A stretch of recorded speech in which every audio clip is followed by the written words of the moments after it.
大家好，我係貓哥啦。平時啊睇得即係呢輪都睇咗 Mini GT 啦，咁啊，你哋成日都講話喂，講下其他牌子啦。咁但係你哋又成日都講喂，嗰啲牌子啲質素又冇咁好。咁但係，唉，你叫我如何是好呢？咁但係都要講㗎，係咪先？係啊。咁今次呢一個牌子呢，就係我第一次講嘅一個牌子嚟嘅，就係 Street Weapon 啦。咁我都未講過，都未講過呢一個牌子啲車啦。咁嗱，點解會講呢個牌子呢？佢有一部好特別嘅車，就係 Civic 嘅 EG6。咁啊，EG6啊，周街都係啦。咁但係呢，佢呢一部呢係一部全碳纖嘅 EG6，更加令到我知道，喂，原來真實世界真係有呢部車嘅喎。咁呢，我哋今集就一齊嚟睇下啦。咁啊，記得喺影片開始之前呢 CLS 我啦。Honda Civic EG6 咧係本田嘅第6代車啦，咁其中一員啦，咁佢整個生產週期咧係由1992年去到1995年啦。咁其實咧當時嚟講咧，本田嘅 VTEC 嘅技術咧已經逐漸普及啦，亦都係當時1989年嘅時候咧，亦都有呢一副 B16 嘅機器啦正式面世啦。咁其後亦都有一個 B16A 同埋 B 嘅。咁啊，雖然佢只有1600cc 啦，咁但係爆發出嚟透過 VTEC 咧，係可以去到170匹嘅馬力啦。咁啊，亦都成為咗本田車迷非常之中意嘅一款聲，就係當佢爆踢嘅時候嗰種高壓嘅聲啦，令到大家非常之沉迷啦。咁啊，對比起咧上一代咧，咁啊從方方正正咧變成咗圓潤啦，擺脫咗以前嘅形態之餘咧，整體嘅感覺咧更加流線啦，同埋圓潤嘅。咁其後更加推出咗呢個高性能嘅 SIR 嘅版本啊，喺日本國內特別嘅做嘅。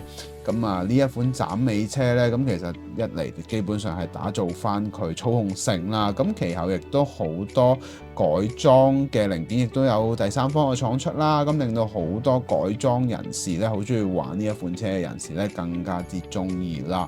咁啊首選之一嚟咧，同埋佢價錢當年嚟講就唔算好貴啦。咁啊係啦，大致係咁啦。咁我哋睇下成架車嘅整體結構啦。嗱，好啦，大家已經見到呢一部車啦。咁其實咧，我對呢一部車嘅感覺就唔算特別深刻嘅。咁作為一啲資深嘅本田 fans 嚟講，當然係經典之一啦。嗱，咁其實今次咧 Street Weapon 咧就用上咗一個全碳纖嘅一個包裹啦，非常之靚仔，令到你感覺咧望上去有種精緻嘅感覺，因為佢浸光油咧真係非常之好啦。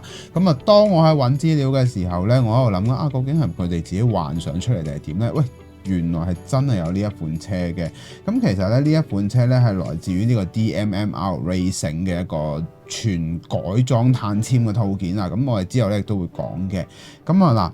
整體嚟講相當之唔錯啦，呢一陣光有俾人一種感覺咧，非常之高級嘅感覺，以及一體成型嘅貼合度咧，亦都做得相當之好啦，唔會話令，但係咧亦都咁講喎，佢喺揀呢一隻我諗應該係水貼啦，佢嘅厚薄度咧亦都適中啦，唔會話遮蓋本身車身嘅一啲應該要有嘅線條刻畫咧，亦都又有所去skip 咗啦。咁啊嗱。講少少啦，呢啲位置咧，大家話喂佢指揮燈冇上色喎，咁其實咧DMM 嗰個牌子咧，其實佢已經係一體成型啦，所以呢個位置咧佢都直頭偷輕埋咧，就冇咗嗰個指揮燈噶啦，咁所以咧大家就要留意呢一點啦。咁啊，所以其實另一點，我點解會買呢部車嘅原因咧，就因為我想參考下去，究竟日後如果我真係自己去做水貼或者做各樣嘢咧，我點樣可以去令到整體嘅車身線條咧做得更加好啦？或者喺光油上面嘅處理啦，雖然我而家已經用緊 2K 啦，咁係咪要噴好多針咧？或者點樣可以做到咧？整體令到佢嗰個立體嘅線條更加突出，大家其實佢見到非常之靚。咁好啦，事不宜遲啦，我哋由車頭嘅部分講起啦。好啦，嚟到車頭嘅部分啦，咁其實一嚟到咧，其實整個應該咁講，成架車整體都係用個 Spoon 嘅式樣啦。咁但係其實咧，亦都講少少啦，呢一間嘢的而且確真實存在嘅。係一間叫做 DMM Racing 嘅一間公司啦，咁佢哋咧專做係一啲關於 Honda 嘅一啲碳纖嘅一啲特製嘅零件嘅，包括 bumper 啦、頭冚啦、車身嘅結構啦，以及你眼見嘅嘢，其實佢都係有做。原來呢部車真係真實存在㗎啦。咁啊嗱，講少少啦，關於兩邊嘅車頭大燈嘅部分啦，咁其實咧都做得相當之唔錯㗎啦。佢係有一個刻畫嘅，咁立體度亦都係睇到入面咧，其實佢係有深度嘅，係亦都睇到燈膽嗰個位置啦。咁啊做得相當之唔錯啦。指揮燈嘅位置咧嘅顏色分佈咧，亦都係平均嘅。嚟到下面嘅一個我哋叫做冷卻器嘅位置啦。如果呢度咧，其實已經做得好好㗎啦。咁但係咧，如果佢個紋理咧再乾淨啲咧、立體啲咧，就做得更加之提升一個層次啦。其實咧，佢兩邊呢兩個反而做得幾好㗎，我覺得佢兩個細窿嘅位置，反而中間呢個位咧，如果做得再好啲咧，成件事就會再靚仔啲咯。嗱，咁其實咧，我估就嚇，因為其實咧呢份嘢咧，我睇過個車殼，應該呢份嘢可以甩出嚟嘅，咁所以咧，佢喺呢一個個組件上面咧，由呢一個側邊嘅我哋叫銜接度啦，呢一個接呢條罅隙係接近冇嘅，咁亦都可見佢哋呢一個品牌喺一啲細心位置有做到真係上心啦，唔會話做到一邊歪開一邊成，或者會漏罅嘅出現啦。咁但係同埋咧，基於呢一隻光友咧，佢今次呢隻光友真係做得相當唔錯。大家從反光位置其實可以睇得非常之清楚啦。咁其實咧會好清晰咁見到呢個 spoon 嘅頭冚咧，呢個碳纖頭冚咧，佢無論喺紋理嘅處理上面咧，以及一個線條咧，亦都係好銳利嘅。咁啊，其實咧呢一個咧同之前即係其實我有咁睇啦 Inno 咧其實有機會可以參考呢一種，我唔知究竟佢用咩油啦，咁但係咧佢呢一隻噴出嚟嘅效果咧，佢係唔需要用銀色線去做點綴咧，已經係因為係佢浸光油喎，估好大機會因為浸光油而可以做到呢一個效果咯，咁所以咧非常之靚咯，咁啊令到佢直接伸延到車頂，同埋佢整體嘅乾淨度咧個平滑度都好高啊，咁所以令到整體嘅結構上面咧都非常之加分嘅呢一樣嘢啦。咁啊，兩邊嘅沙板位置咧，亦都做得都比較圓潤少少啦，即係較為子彈 feel 嘅。咁啊，呢一度亦都睇得非常之清楚啦。咁好啦，我哋又睇下車側嘅部分啦。好啦，嚟到車側嘅部分啦，咁其實咧，從車側嘅整體線條方面咧，從以前嘅方方正正，即係上一代啦，去到今代咧，就從方方正正變成一個好較為圓潤啦、流線型嘅設計啦，整體感覺咧就好似一個子彈仔嘅感覺啦。咁啊，一嚟到其實已經俾一種感覺就係更加着重喺駕駛嘅氛圍感入面啦，以及用一個咁大面積嘅玻璃咧，令到你嗰個可視點咧係達到最高啦。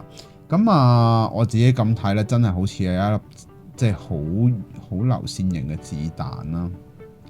咁啊，車鈴方面咧，亦都用上咗 Spoon 嘅 SW388嘅。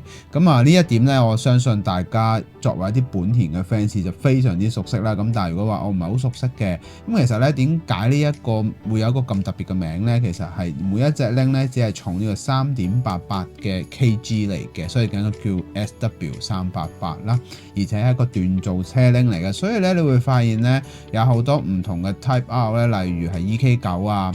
EK4 啊 EP3 啊，有陣時候都會見到呢一款鈴啦。咁基本上係一個指定動作嚟嘅，因為佢輕，而且價錢亦都唔算係真係好貴啦。咁啊真係唔錯嘅。咁啊值得留意嘅嘢咧，我哋從反光個位置睇到啦。咁其實佢都係一個鮑魚啦。咁啊呢架車咧其實係唔推得嘅。咁啊但係都做得相當之唔錯。我覺得即係我自己咁睇咯，我自己係中意整體嘅效果會多過咩嘅。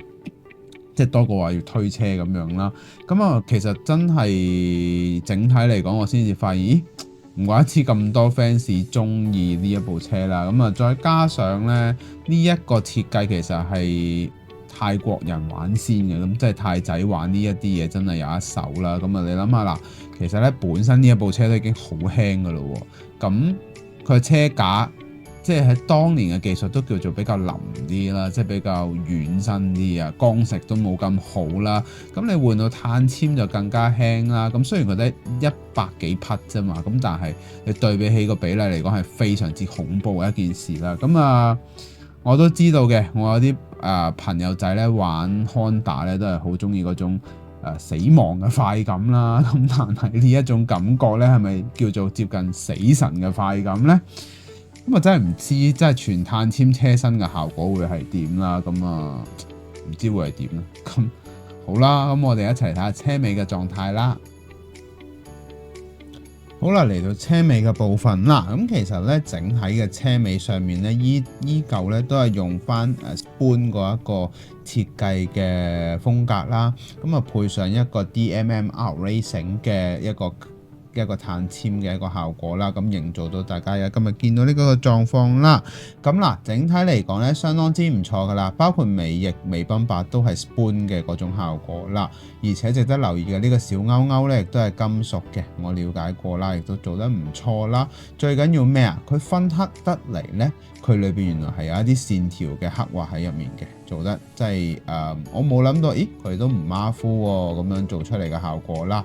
咁但係尾玻璃窗呢一度咧，咁就有待改善啦，因為始終都真係佢嗰個接合度上面都有一定嘅距離啊嚇。咁啊，希望日後呢一個位修正咗咧，整體嘅效果應該會提升咗好多噶啦。咁改裝方面嚟講咧，我自己就校咗一個比較突出嘅一個死氣喉啦，而且一個金屬喉嘴咧，營造整體嘅質感啦。咁啊嗱，亦都講少少啦，呢一個尾翼嘅位置咧，亦都做得唔錯嘅，因為咧佢喺嗰個紋理同紋理之間嘅銜接度咧，即係佢嗰個接合度啊。我哋叫做佢嗰個縫合入面咧，唔會話出現兩種紋理，唔會話過分地唔同嘅情況出現咯。咁啊唔錯噶啦。咁但係呢個尾玻璃如果再做好啲咧，真係爭好遠。好啦，咁我哋又打開個內籠俾大家睇下啦。好啦，我哋嚟到內籠嘅部分啦。咁其實咧，內籠嘅設計咧，即係正所謂個車殼都拆得嘅要拆啦。內部嘅結構包括後座嘅位置已經全部拆晒啦。咁我為咗咧跟翻原著咧，咁我後面尾部嘅位置嘅本身冇碳纖嘅位置亦都加設咗啦。前面中控台嘅位置亦都做咗水貼啦。咁啊，值得留意嘅部分咧，當然就係我喺個車身上面啦，加咗個防滾架啦，咁還原翻佢呢一部車。因為其實咧呢部車嘅出處咧都比較難揾啊，因為圖片非常之少。咁但係我略啦睇翻一啲 Spoon 嘅 EG6嘅一啲設計上面去做一啲取捨啦，同埋一啲參考啦。咁啊加翻啲強化嘅一個後面嗰條巴啦，一個防滾架啦，以及咧喺個座位上面咧，雖然佢用咗呢個燒光嘅紅色做得相當之唔錯啦，咁我亦都慳咗唔少功夫嘅。咁我只係上翻個水貼啦，做翻個拉花個花紋啦，咁就已經得啦。咁啊內部結構方面咧，亦都用咗少少嘅點綴啦，令到成件事再好啲咯。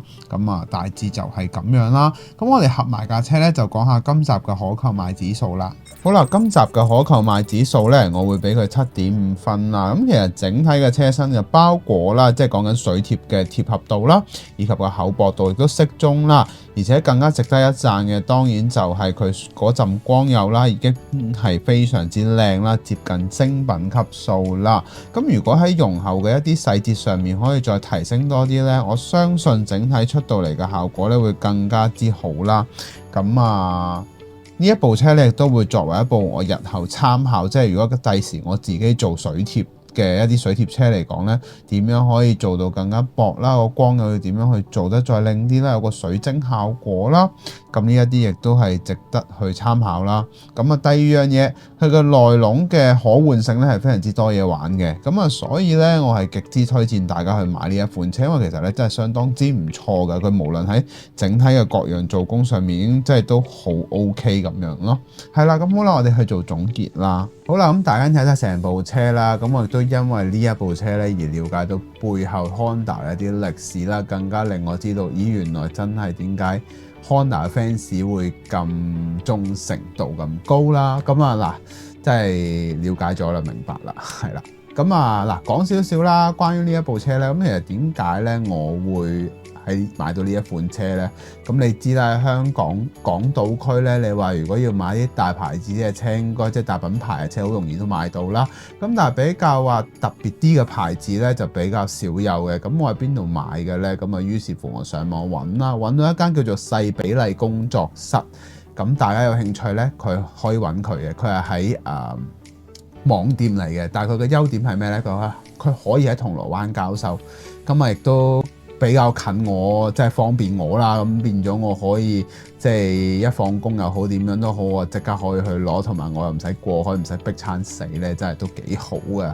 咁大家有興趣咧，都可以去揾下佢個 Facebook page 啦。咁啊條 link 就喺呢一度啦。咁啊大家有興趣咧，即係呢一個名就喺咗度啦。咁大家去揾下佢啦。咁啊價錢咧，我覺得亦都公道嘅，唔會話即係話好誇張啊，即係加價加得好犀利，唔會嘅。同埋個店主個老闆咧亦都非常之好，咁我覺得可以一試嘅。同埋咧，我而家都耐唔耐都有同佢訂車啦。咁啊有興趣嘅朋友咧，可以去呢一間鋪頭啦。港島區都幾好嘅，真嘅係啦。咁好啦，下一集咧我哋會做啲咩咧？咁啊暫時未知，咁我諗一諗先。咁啊，因為新一批車亦都就嚟到啦，咁我亦都會陸陸續續會去買啦，開俾大家睇啦。咁如果你覺得呢條影片好嘅話咧，希望可以俾個 like 我啦。最緊要係話俾我知你嘅諗法啦。咁最後咧，亦都再呼籲一下咧，關於可購買指數方面嘅嘢，大家中唔中意而家呢一種風格咧？